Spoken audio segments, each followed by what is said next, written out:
Charlotte plays hard for 48 minutes, and so we built a lead. We gave the lead away, but the thing I liked about the guys, they didn't panic. They stayed the course. We got a score, and then we started getting some rebounds, which kind of led to us giving up that lead where Charlotte was capitalizing on second or third opportunities and getting putbacks, and that kind of, took the lead away. But the guys stayed the course. No one panicked. We executed on both ends when we had to. You talk about them not panicking, a lot of guys hitting big shots down the stretch, but what do you feel like led to the type of balance you're getting out of them offensively? That first group is playing extremely well right now by sharing the ball, finding, making the right basketball plays, causing a problem, and then the guys are getting wide open looks. So hopefully we can continue to build on that, and we can get those guys that are coming off the bench to join the party.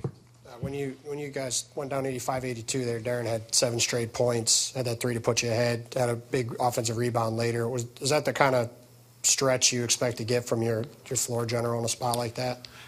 Yeah, not just Deron, but when I believe in anybody, the 5 that are on the floor, down or up, that we're going to do the right thing. And Deron, took control of the game, made plays on both ends. I thought he did a great job tonight.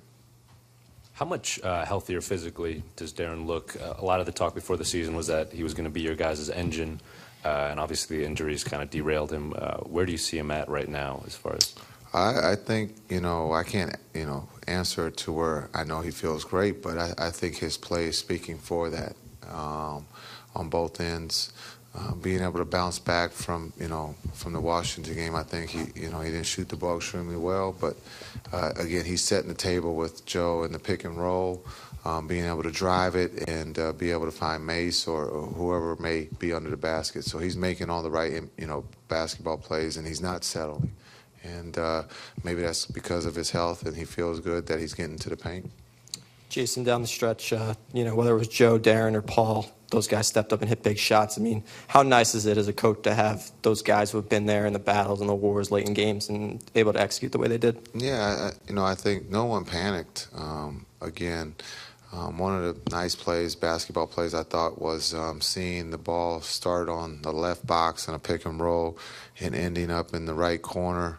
Allen could have shot it, but he passed it up to Paul, and Paul makes a big 3 for us. And, just everyone's touching the ball, and everybody has trust, and you can see that, in the big moments of a game of being down or being up, guys are still sharing the ball. Jason, offense is obviously sexy, and people look at that. But what about what Deron's doing on defense, particularly tonight against a guy like Kemba? Well, Kemba's playing at a high level, and again, he probably didn't have a Kemba-type night. He's going to, contest. I thought Deron was contesting shots, and we, as a pick and roll, we were very well. I thought Dre played great on the post against Jefferson, and then also in the pick and roll. He was up and talking, and he was a big part of why we, got those stops down the stretch.